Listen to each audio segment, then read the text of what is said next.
So yes, this is the S21 Ultra. I know it was reviewed by everyone about 3 weeks ago, but it only released last week here for me in Europe, and I bought this from Samsung. It's the Exynos, the European version.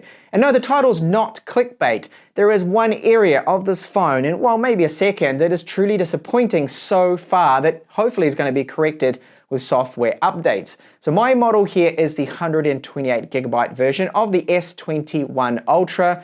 And it has 12 gigabytes of RAM, and of course that Exynos 2100 chipset. The new one, 5nm process, it's very good. The new 108 megapixel sensor is probably where my complaints lie really with that, and just how Samsung has it optimized on this Exynos version is downright horrible and not at flagship level, as you'll find out in this in-depth review. So first up, the build quality, very, very good, this one. The first thing you do notice though, when you get it in hand, that hang on, this is quite a hefty phone, and it's 230 grams. It is quite heavy, and you'll see here, when you look at it side on, that it's not too bad, the thickness, at least here on the left. We've got two antenna lines right there. Metal frame around the outside. This does have a IP68 water resistance, so that is up to 1.5 meters. So I wouldn't really go swimming with it because you're asking for trouble there.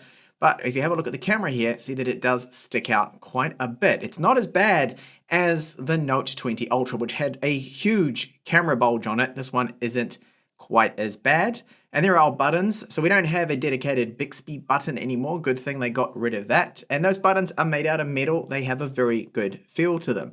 So the curvature of this screen here, which is covered with Gorilla Glass Victus, has a tiny bit of a curve, and you can see a little bit of that light shifting, the color shifting just out on the edges. I wish it was a completely flat display, but it's not a bad display at all, as you'll see as I get later on into a little bit of depth with this screen, that it's a very nice one. And the bezels, they're not too bad. They are very, very slim, as you can see, especially the left and right, and just a tiny bit of a chin there too as well with this phone. So all up, very, very solid build quality. And up the top, you'll see right here, we do have two microphones. So yes, two of them. There's no IR transmitter, other antenna line. And then down the bottom, we do have a Type-C port. Now this Type-C port does support video out with Samsung's desktop mode as well. So this is USB 3.2. Our SIM tray, so that takes 2 nano SIMs. There is a rubber gasket around it. And then our single downwards firing loudspeaker. There's a loudspeaker in the earpiece here as well. Now this one, there's a tiny little gap here. You can barely see it. You need to look at it in the light to actually see where the earpiece is. And that is where the sound comes out too. And I'll give you a sample in this in-depth review of exactly how the loudspeakers sound on this phone at 100% volume. And that's our front-facing camera right there, which is 40 megapixels, this one. Now, I do absolutely love the finish of this phone here in the silver. I think it looks really good, especially how the light captures on the screen, the glass, and it's a matte glass too. And it just reflects very, very nicely here. It looks premium. It is premium. It's super expensive. You could almost say overpriced, of course. And then our camera setup here on the rear. So it's very, very busy here. And this for me is the disappointing area, at least with the Exynos model, the way it currently is with the current firmware. So the main camera is this one right here in the middle. That is 108 megapixels. It has an aperture of f1.8. We have a 10 megapixel telephoto 10 times optical zoom camera with f4.9. And it doesn't seem to, at the time of this video, at least with the software, have any electronic image stabilization to it. It seems to rock around all over the place, so it's not very steady at all. 3 times optical camera, which is, this one is 10 megapixels as well, and a 12 megapixel ultra wide. So it's busy with the cameras, and we do have our infrared assist laser focus, just to try and correct any focus issues that this camera or these cameras could have. Mainly for the main camera though, that one. So Samsung are well known for having top-end displays, and this phone, no exception to that rule that they have got a top-end display. This is very, very nice. So a nice sharp resolution, 120Hz refresh rate. And what we have with this particular display, when you go into the settings, a lot of different options too. So resolution on this one is 3200 by 1440p, so it's basically a 1440p display. And under our display settings, we've got our night mode, dark mode, and you're probably seeing a little bit of banding that is coming through here at the moment. For me, there is one essential feature on an AMOLED display that should be there for lower brightness levels at least, is DC dimming. And that sadly is missing. There is no mode for that here. Now, I've got a phone that I'm currently in the process of reviewing. I can't mention its name because I'm under embargo, but it has a high-res screen, 120 Hz refresh rate, and it does have DC dimming. And it looks a lot better, especially on camera. It's mostly on camera you will see this. So full screen gestures are enabled here, of course, with this. We're running Android 11. It's been there, full screen gestures in Android for quite a while now. And overall, it is really, really nice screen. So I'll show you some samples of just what it looks like color-wise, that it is really great. And the touch response is excellent. I've increased the sensitivity because it does have a pre-applied screen protector on it. And maximum brightness is 740 nits according to my measurements. That is indoors. I believe outdoors it will actually go a lot higher than that. Very, very good screen. You can make it out in direct sunlight. So let's have a look at some of the options we do get with this. So we've got our eye shield. That's all normal there. Screen mode. Vivid's on by default. I put it on this because it's default, and I actually prefer natural. That's a little bit better to my eyes at least. And advanced settings, you can adjust your white balance and everything else with this. So overall, it is a premium screen. Very, very nice. I just wish it was 100% flat, but the curvature on the left and the right isn't too bad. It's only minor. So my version is the European version. It is the Exynos 2100 with the 12 gigabytes of RAM, 120 gigabytes of storage, non-expandable, sadly. So it is a very, very quick phone. 120 Hz screen running at that sharper resolution does not impact the performance at all with this. Now just to talk a little bit too about that screen resolution, one thing I didn't focus on before, that if you wanted to save a little bit of battery, you can put it onto Full HD+. You can also put it onto 60 Hz, and it will give you, a little bit of an additional battery boost there. And I'll get onto that later on too in this review. Battery life for me so far, and now about 4 days I've been using this phone non-stop, is kind of disappointing, and I'll get onto that soon. So very good multitasking performance. It is really, really quick. Now, one thing to point out too, system apps. There have been some complaints about advertising in the ROM in system apps. I'm not seeing it here with the European version. It does not seem to happen. It could be carriers putting their own ads into the system apps, but I've seen on some people posting on Twitter that right here there would be a big advertisement. Well, not with my unit right here. So when you first get it, there's a bit of bloatware. You're going to get Spotify, Facebook, some Samsung apps, Microsoft apps in there, but it's not too bad. They haven't installed all these crappy games and other things that you just have to go and spend 20 minutes all removing. Not here, so they're toning down on that slightly, not as bad as some manufacturers like Xiaomi. So free available space, only 101 gigabytes. With this out of the box, that's not really that good, is it? If you take a lot of 4K video, and even a bit of 8K video that this phone can also record in, then you're going to run out of space pretty quick. And no expandability, no micro SD card support with this one is a real shame. Now, the Antutu score is good, very good, don't get me wrong, but it is disappointing for next gen. I'm able to get with previous gen phones like Snapdragon 865 phones into the 600s, and this really is not that much faster at all. However, we have some impressive speeds for our internal storage. Very, very good. I mean, look at this. Sequential reads and writes, amazing. Random reads and writes, which are very important, and probably the most important one really for loading up your applications and installing apps, really good. This is like NVMe drive speeds here. Very, very good with that. Now, the wireless too, as expected, really good. No problems. Right up close to my Wi-Fi 6 router, I am able to get amazing speeds, and away from it, so at a distance with only 2 bars of signal strength or 3 bars, still getting over 200 megabits per second is quite good. Not the fastest I've seen. I have seen from some Xiaomi phones around 350, but it still is good. It's acceptable. So dual frequency, should I say, GPS is on board with this one. And the GPS performance is very good when you look at the average signal strength, as you can see. And all the satellites have a very good signal quality there. However, the accuracy, it's only around 4 meters all of the time for me on the Exynos version here. For some reason, it will not go to 3.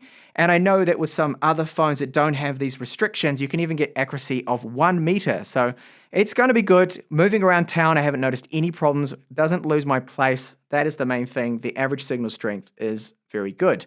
So it does have a security level 1 for Widevine. Netflix supported, Disney Plus, all of that in Full HD. I have tested this out.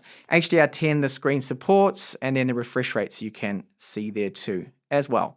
Now, Camera 2 API, this one should be level 3, supports the maximum. on the hardware level. It's full, which is not too bad. That's still going to give us, I believe, access to pretty much everything we need for running a Gcam port there, if you wanted different photos, that is. And here we have battery, most important, battery life. So first test done, 200 nits of brightness, runs down, stops at 20%, 8 hours and 52 minutes is not an amazing score at the maximum resolution, 1440p. That's not brilliant. That's really not that good, okay? But it's going to be a full day's use for most people there. Now, if you put it on to full HD plus resolution, 60 hertz, we gain an additional 4 hours then of on-screen time and runtime, bringing it up to then, I would say, about an almost 2-day phone then for most people, at the sacrifice of the resolution and the fluidity of the UI, of course, only running at 60. 120 hertz is the way to go. It's just so much smoother and better, of course. And then charge time too. Using my ohm charger here, which runs on their super fast charging, that's the maximum 25 watts, 126 minutes it took to charge this battery, which is, it's okay, but it's definitely not the fastest. And the wireless charging is only 15 watts as well, which also isn't the fastest. Moving on to our audio now. So dual loudspeakers, one down here, one in the earpieces I mentioned at the start. When we looked at the design of this, now there is no 3.5mm out on this. And that's gone. That's gone forever, I think, with Samsung, sadly. Now you can use a Type-C adapter to 3.5mm. It sounds fine. It's actually very, very good, the audio quality. Or Bluetooth earbuds like these ones here. These some Jabra Elite 75Ts, one of my favorites there. These loudspeakers, I'll give you a sample now at 100% volume. Sound very, very good. They're rich, they've got a bit of bass to them, and they don't distort at 100% volume. Here's that sample now.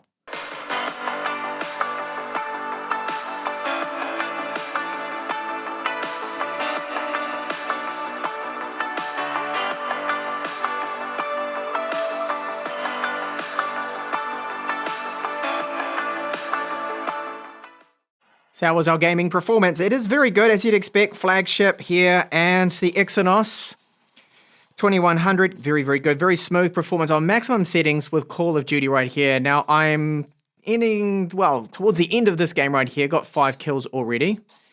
And we'll see how I go. But I want to check on the thermal, so I'm going to play for another round or 2 rounds more to check and see just how warm is this phone going to get. Will it run into any throttling? Will the screen go dim or anything like that? And looking at these temperatures, so we're getting up to, there's a bit of a hot patch there on the front of the screen. That's almost 40 degrees. That's not bad at all after 1 hour of gaming. And we can see where the chipset is located here, right on the back. And that is getting up to 38 degrees.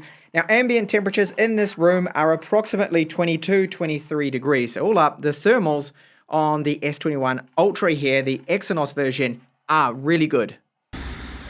So looking now at our rare video quality. Now, if you're watching this particular review on a phone or 1080p, you probably won't notice much of what I'm talking about here. But I'm truly disappointed in the video quality. This is the floor at the moment, and Samsung needs to address this. So we have a low bit rate. It's only 38 megabits per second instead of the typical 4850 we normally get with 4K footage. Now, it is great having these zoom cameras. So this is the 3 times. You notice that there's now a bit of tremor coming through with that. And then when you have our 10 times, which is very, very shaky, it does not seem to have any electronic image stabilization being applied to it, or even optical image stabilization doesn't seem so good with that. But it is the video's grain that it has to it, probably because of the low bit rate. If you watch this on a 4K TV, an OLED that I have at home, and even a 4K monitor, you will see some grain to it. It doesn't look quite as sharp, and this is noticeable more with the main camera. I find that they're simply overdoing it. Over sharpening as well with the zoom photos. So overall, a little bit disappointing. And even this electronic image stabilization, in a recent comparison I did up against the Mate 40 Pro and the Mi 10 Ultra, it actually lost out to last generation mobile. So that's where they need to address this, Samsung, and improve on the Exynos model the video performance and quality, because it simply does not fit the price tag. I'm truly disappointed with it. So with our front-facing camera, it is 40 megapixels, this one here. 4K 60 is the maximum, and just 4K 30 at the moment right here. And I find it is good, very good quality, very good audio quality. It probably sound a little bit muffled too, because I got my mask on. We have to wear it by law here. But what happens a lot, and this has happened on a lot of the Samsung phones previous generations as well, that we sometimes have problems with the autofocus front-facing camera. So I might not be in focus correctly, and if I move it over to here, the background, it's a little bit slow to react, but you can see then it does get a lock onto the background, which is great. And now it should lock onto my face. But sometimes I have noticed that the focus can pulse and not be perfect. To override this, you can of course tap on your face and then hold, and then it's going to lock then the exposure and should hopefully lock the focus. It's just that sometimes it will flutter, go in and out, which has been a problem with the face detection autofocus front-facing cameras.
Okay, so as you saw from the stills, very good daytime stills, but the 10 times zoom camera over sharpening, there's artifacts in there, and just general noise, not really that great, not kind of good performance, really. I think they need to optimize these cameras so much. Now, where it really completely falls flat for me is the video performance. It is, just to state outright bluntly, for me, the Exynos version here, not at flagship level. I did a camera comparison with the Mate 40 Pro, as I mentioned, and the S21 Ultra, and also the Mi 10 Ultra. This lost out in video quality, poor stabilization, poor bit rate, dropped frames, noise in video, grain, looking washed out, contrast issues, color issues, everything. The list goes on and on and on. So Samsung has a huge job for this European model, at least the Exynos, as far as I can see, to really improve the camera software, because it's a huge letdown and it's a problem at the current state this phone is for me. To actually keep it or recommend it for those cameras, that is. For the rest of the phone is fantastic. Well, the battery life is average, okay? So for a 120 Hz screen and then the high resolution, it's always going to have a huge impact on the battery life. So it's average battery life. It's not amazing, even though it's a 5,000 mAh battery is quite large. The Exynos does not have any thermal throttling or thermal issues that I can see. Gaming on it for 1 hour, thermals are very, very good. So it's just that, Samsung, please, if they watch this video, which they probably will never do, update the firmware, update the camera software, and then I could actually say, yeah, it's an alright phone, but it is, of course, very, very expensive. No charger included is stupid. Why do they have to follow Apple? It's not about saving their environment. It's about saving them money, increasing their profits. They can now ship twice as many units because the box is half the size. And then, of course, a lot of people will go out and buy that 25-watt fast charger that this needs. No 3.5mm headphone jack either, and no micro SD card support. I wish we had that, especially considering this only has 101 gigabytes free when you first get it. So thank you so much for watching this review here of the S21